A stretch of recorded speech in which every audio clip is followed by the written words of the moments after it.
Unified demonstrations taking place globally. The March for Our Lives rally saw hundreds of thousands across the U.S. and Canada demanding stronger gun control laws, sparked by deadly mass shootings down south, most recently in February, where 17 students and faculty members were killed at a school in Parkland, Florida.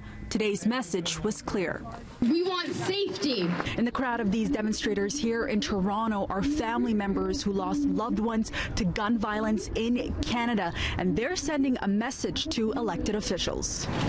My dad was a good guy, but one time when he went to work, he got killed by a gun.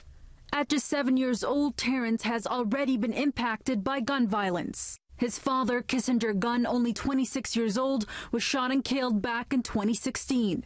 So I remember him so he can remember me. Photos of Kissinger, Justin Bachma, and Gabriel Nikov held in the crowd at Queen's Park.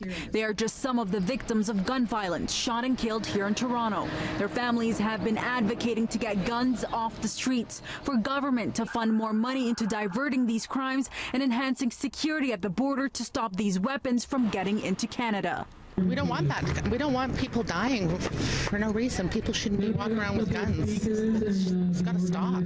The fact is there has been no changes. There could have been something that occurred before my son was murdered.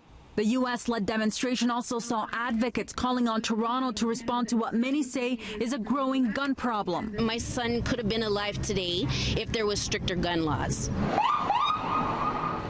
3 months into 2018, the city has already seen 69 shootings. That's according to recent data from Toronto Police. The previous year saw 392 shootings, and in 2016, there were 407. Mayor John Tory saying yesterday he's continuing the push to crack down on international and domestic gun trafficking.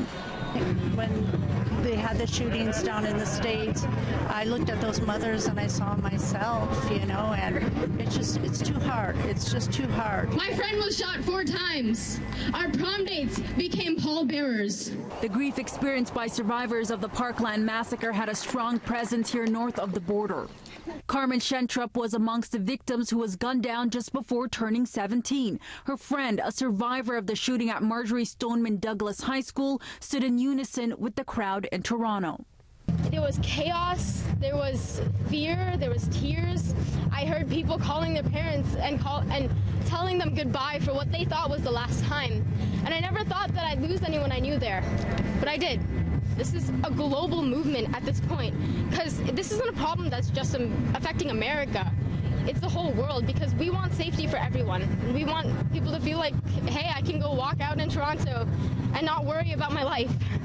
A petition will be going to Parliament Hill asking Ottawa to provide funding in support of families who've been impacted by gun violence. In Toronto, I'm Faiza Meek for City News.